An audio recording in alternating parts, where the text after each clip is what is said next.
আসসালামু আলাইকুম রহমতুল্লাহ। সুপ্রিয় দর্শক, আবারও একটি অগ্নিকাণ্ডের ঘটনা ঘটল চাড়াভিটা বাজারের পাশে। আপনারা জানেন গতকালকে চাড়াভিটা বাজারে একটি ভয়াবহ অগ্নিকাণ্ড ঘটেছিল, যার কারণে ৬-৭টি দোকান পুড়ে একবারে নিঃশেষ হয়ে গেছিল। তেমনিভাবে আজকেও চাড়াভিটা বাজারের পাশে এই পাওয়ার হাউসের পাশে যেটাকে টাওয়ার, বাংলা লিংকের যে টাওয়ার আছে, ওই টাওয়ারের নিচেই একটি চায়ের দোকান, গ্রাম্য দোকান। সেই গ্রাম্য দোকানে সর্বপ্রথম অগ্নিপাতের সূত্রপাত ঘটে।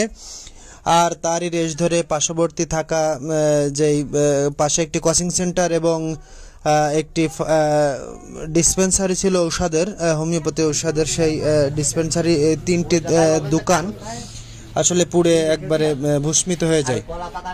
দর্শক, আপনাদেরকে দেখাচ্ছি যে চাড়াভিটা বাজারের পাশে দক্ষিণ শ্রীরামপুর গ্রামে একটি ভয়াবহ অগ্নিকাণ্ডের ঘটনা ঘটেছে আজ রাত 1টার সময়।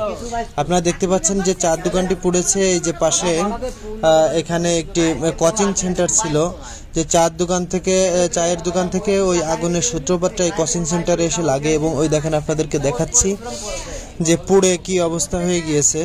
আসলে এটা খুবই দুঃখজনক বিষয় যে অগ্নিকাণ্ডের ঘটনা যার ঘটে সে ক্ষতিগ্রস্ত হয়ে যায়। দেখেন, আপনাদেরকে ভিতরে একটু ঘুরে ঘুরে দেখাই। আপনারা দেখতে পাচ্ছেন যে এখানে বাচ্চাদেরকে কোচিং করানো হতো।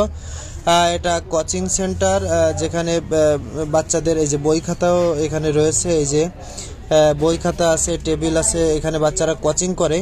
এই কোচিং সেন্টার আগুন লাগার কারণে বই খাতাগুলো পুড়ে যায়।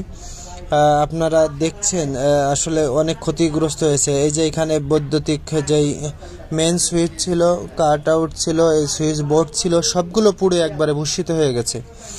দর্শক, আপনারা ভিডিওটি সকলে শেয়ার করে দিন। এই যে বাচ্চাদেরকে এখানে পড়ানো হতো, এর পাশে একটি ঔষধের ডিসপেন্সারি। এই যে এইখান থেকে মূলত আগুনের সূত্রপাতটা হয়। এই যে এই দোকানে যেখানে অনেক কলা আছে যেগুলো পুড়ে গেছে, এইখান থেকে সূত্রপাত হয়ে আসলে এই কোচিং সেন্টারে লাগে এবং এই কোচিং সেন্টারের ওই উপর দিয়ে বাঁশ ধরে পার্শ্ববর্তী যেই ঔষধের যেই ফার্মেসিটা আছে, যেখানে ডিসপেন্সারি, এই যে ওষুধের ডিসপেন্সারি, এইখানে আগুন সূত্রপাত হয়। তবে এইখানে খুব একটা ওই যে উপরে যে ওষুধগুলো আছে, এগুলো আসলে আগুনের অতিরিক্ত তাপের কারণে এই যে এখানের ফ্যানটাও পুড়ে যায়। এই দেখেন, আপনারা ফ্যানটা দেখতে পাচ্ছেন, এটাও পুড়ে গেছে। এবং এই যে ওষুধের উপরের যে বোতলগুলো ছিল, এটা এই সূত্রপাতে দেখেন ফেটে গেছে সব, মানে আগুনের লেলিহানে এটা ফেটে গেছে। দর্শক, আপনারা দেখলেন যে অগ্নিপাত ঘটেছিল, সেই অগ্নিপাতে 3-4টি দোকান অনেক ক্ষতিগ্রস্ত হয়েছে। আমরা এখন এই যে দোকানের যে মূল মালিক ছিল, আমরা মালিকের একটু সাক্ষাৎকার নিব এবং মালিকের সাথে কথা বলবো। চলুন আমরা একটু দোকানের যে মালিক আছে তার সাথে একটু কথা বলে আসি। অপূরণীয় ক্ষতি যার হয়েছে, সে আমাদের এলাকায় পাশেই বাড়ি, আমাদের প্রণয় সরকার কাকা। আসলে কাকার কাছ থেকে আমরা একটু জানবো যে আসলে বিষয়টা কিভাবে কি ঘটলো। কাকা, যদি আমাদেরকে একটু বলতেন। কাকা, আসলে বিষয়টা কিভাবে কি ঘটলো? এখন রাত্রি 1টার সময় আমি জানতে পারলাম যে ঘরে আগুন লাগিয়েছে। আমার এখানে একটা কোচিং সেন্টার, একটা ডিসপেন্সারি, আর পাশে একটা চায়ের দোকান ভাড়া দিয়া। জি, ওই চায়ের দোকান থেকে আর কি আগুনটা উৎপত্তি, মানে চায়ের দোকান থেকে সূত্রপাত। যারা প্রত্যক্ষদর্শী চায়ের দোকানের ভিতরে আগুন ধরেছে, ওই আগুন লেলিয়ান হয়ে এখানে বিস্তারিত লাভ করেছে। এবং এলাকার যারা ইয়ং গ্রুপ ছিল, জি হ্যাঁ, ওরা পাশে পুকুর এবং প্রত্যেকেই ওই আগুন লিভানোর জন্য এখান থেকে পানি আইনে ঘরের মধ্যে দেয় এবং দুই বাড়ি থেকে দুটো মোটর ছিল, মোটরের পাইপ দিয়ে ওরা লিভানোর চেষ্টা করে। তার জন্য কি অংশ রক্ষা পাইছে। আসলে কিভাবে আগুন লাগেছে এটা কি জানা গেছে নাকি? না, এইটা জানা যায়নি। এবং যার কাছে ভাড়া দিয়া সেও বলতে পারতেছে না। এখন তার প্রতিক্রিয়া আছে, আমি এখানে বেচা কিনা করি, হয়তো অনেক সময় বাকিটাকে দিনে বা এই করে সে আক্রোশ থাকতে পারে, সেটা হচ্ছে অজান্তে।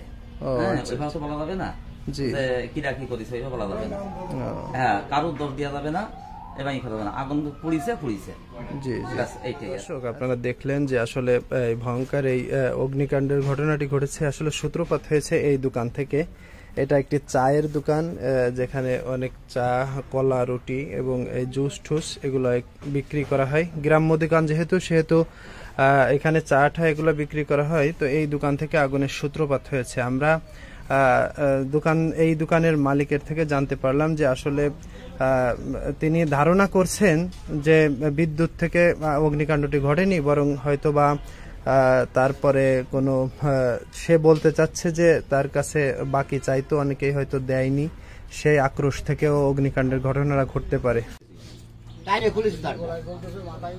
সেই সময় আগুন আপনার এই পর্যন্ত আসেনি, ওই সাইডে জ্বলতো, মানে ওই কোনারা অন্ধকার, এই সাইডে তো আলো পাবেন তো সইমই পড়ে মাঝে। তোর কি মনে হয় যে কেউ ধরাই দিয়েছে এরকম?